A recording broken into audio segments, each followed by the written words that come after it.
Buenas, el año pasado os mostré este mando que estáis viendo por aquí, un mando de la marca Hex Gaming, en este caso dedicado y sobre todo orientado al juego en PlayStation 5, aunque también se puede utilizar en el PC o con teléfonos móviles. Es un mando que puse en comparativa precisamente con el oficial que da la propia Sony PlayStation y a mí la verdad que me gustó mucho. Son mandos de alta gama, son mandos para gente que quiere jugar de manera profesional, incluso asignando más cositas a los botones traseros para así, digamos, disfrutarlo de una manera todavía más inmersiva y completa. Pues ahora los amigos de Hex Gaming me están mandando uno completamente nuevo que vamos a ver en este vídeo, la edición premium de su mando Ultimate Pro, un mando que vamos a ver el detalle porque tiene todavía muchas mejoras con respecto a estos y luego al final del todo vamos a hacer aquí incluso alguna comparativa para que veáis cuál os puede valer más la pena. Pero bueno, al lío.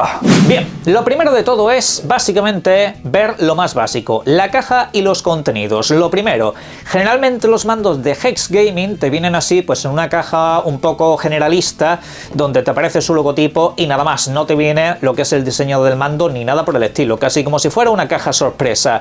Pero bueno, a mí lo que me han mandado es esta versión que es la más completa de todas, la que te viene con la funda protectora, que está muy bien para viajes o simplemente para tenerlo por casa bien cuidado. Tener esta versión cuesta 30 euros más cara que si te compras el mando por separado. Es una versión alternativa pero mucho más completa en cuanto a lo que es el contenido. Ahora lo veréis precisamente. La vamos a abrir por aquí y nos encontramos ya pues con todo lo que hay, ¿vale? Os comento que este mando viene con una funda de plástico por encima, no viene así suelto tal y como lo estáis viendo y ni siquiera venía con los sticks analógicos pegados. Estos se los he puesto yo, ¿vale? Que es una de las características de esta versión, que te vienen recambios alternativos para que lo pongas un poco y personalices a tu gusto dentro de esta cajita que estáis viendo por aquí. Una cajita que se abre en dos de esta manera y aquí por ejemplo veis que están los dos huecos que corresponden a los que yo he colocado por aquí. Hay como pues bastante variedad. Por ejemplo, este que tenemos por aquí pues es un stick analógico de corto recorrido. Este puede venir muy bien por ejemplo para los juegos de peleas, para lo que necesita un recorrido más rápido e inmediato. Está bastante bien incluso para los beaten up. Luego tenemos por aquí, pues por ejemplo, esta versión que es todo lo contrario, que es un stick más alargado. ¿Esto para qué puede venir muy bien? Por ejemplo, para los shooters, para los juegos de disparos, porque necesitas más recorrido para tener un poco de más precisión hacia toda la pantalla. Esto ya, pues obviamente es una cosa muy friki. Y aquí, por ejemplo, tenemos analógicos que tienen, digamos, para un dedo un poco más ancho, para que te sea más cómodo. Esto ya lo he dicho, cada uno lo pone como quiera. Yo generalmente le suelo dejar estos dos, que están como en un punto intermedio, ¿vale? Son quizá un poquito cortos, pero veis que no se hunden tampoco demasiado. Son un poco como lo más estándar que hay. Ok, ahora vemos en detalle lo que es el mando, porque luego tenemos aquí en la parte superior algunas cositas añadidas que son pues sobre todo y principalmente lo que es el cable de carga, que es bastante largo, aunque es un mando inalámbrico, pues obviamente de alguna manera habrá que cargarlo.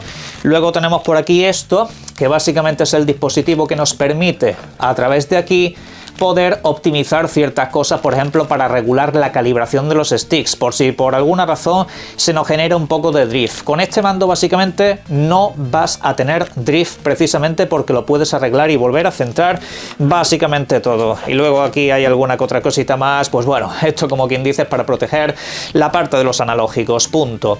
Pero en fin, que esta sería la versión más completa. Ahora vamos en detalle con lo que más nos interesa, con este pedazo de mando.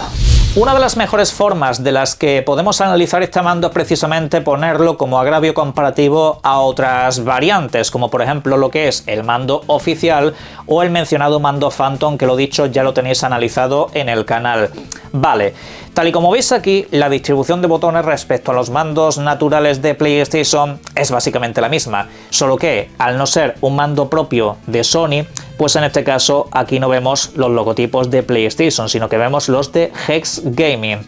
Pulsamos aquí y tendría la misma función que si pulsamos el mando normal de la PlayStation 5, ¿vale? Solo que lo dicho, los logotipos cambian porque obviamente son fabricantes diferentes, aunque la finalidad sea la misma. Tal y como veis aquí, donde tenemos el triángulo, cuadrado, círculo y X, en el mando de Hex Gaming no tenemos esos logotipos, los tenemos obviamente que intuir. Aunque si sois jugadores habituales de PlayStation, pues a esto os vais a acostumbrar muy pronto, ya que la disposición es básicamente la misma.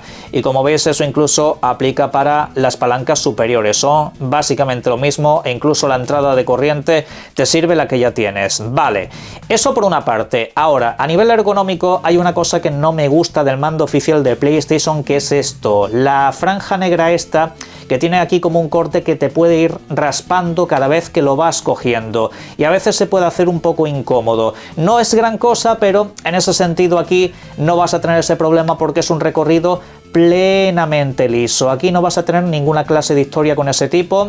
Aunque por la parte trasera los agarres sí tienen pues esta textura más rugosa para que no se te resbale básicamente. Eso pues es un aspecto bastante mejor conseguido, la verdad.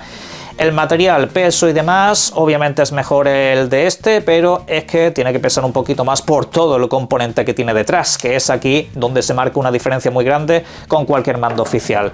Este lo dejamos por aquí y precisamente ahora vamos con la comparativa que tenemos frente a este otro, al mando Phantom. Veis que la distribución, la manera de entrada y todo ese tipo de cosas es la misma, pero por ejemplo cambian los botones traseros. En el mando de Hex Gaming Phantom, en este caso tenía los botones laterales, que son un total de 4 pegados a los agarres. Aquí pues tenemos el mando que más utilizo cuando juego a PlayStation, al menos hasta la fecha. Y esto pues a veces, como son botones tan sensibles, pues es bastante fácil que mientras lo agarras los estés pulsando en todo momento. No es problema en realidad si no les asignas básicamente nada. La parte trasera queda completamente lisa.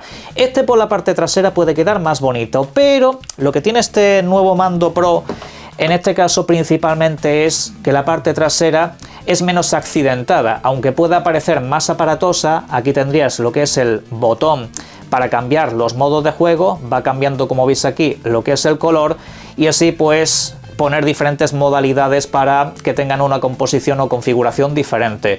Pero como veis, en lugar de tener los botones pegados a los agarres, son como un par de palancas mucho más suaves, son un par de palancas mucho más interesantes y en este caso pues es menos accidentado estar pulsando 4 botones en todo momento.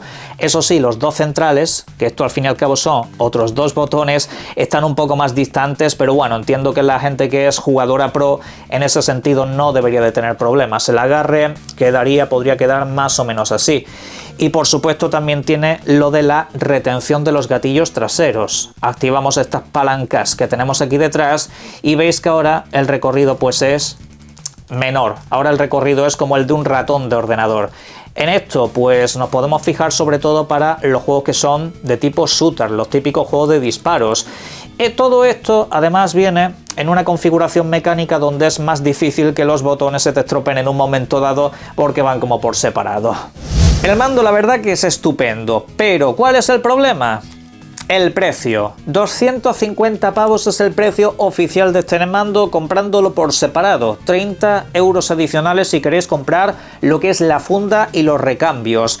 ¿Vale la pena o no vale la pena por ese precio? Según lo que busques. Si eres un profesional que juega algún juego competitivo, sea Fortnite, sea FIFA, sea Call of Duty, pues este mando te puede venir muy bien porque tienes estos atajos que al fin y al cabo te restan ese segundo adicional que a veces pierdes en hacer una combinación de botones. Al final pues obviamente es algo para profesionales y por eso su nombre.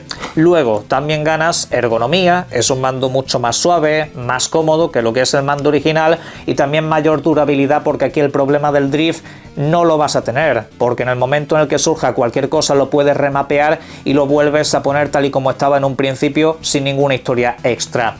Batería. También aquí tenemos un pequeño problema, es una batería mejor optimizada que la del mando básico, pero en este caso sigue siendo una batería que se te va a agotar más rápida que la de otros mandos. Si eso no es problema para vosotros porque le ponéis cable o no tenéis sesiones tan largas, pues entonces aquí no habría punto negativo. Por supuesto, en la caja de comentarios me podéis dejar vuestras dudas, opiniones y preguntas acerca de este dispositivo. Os dejo el enlace a la página oficial y muchas gracias a Hex Gaming porque este básicamente va a ser el mando que utilice de aquí en adelante con la PlayStation 5. Un saludo.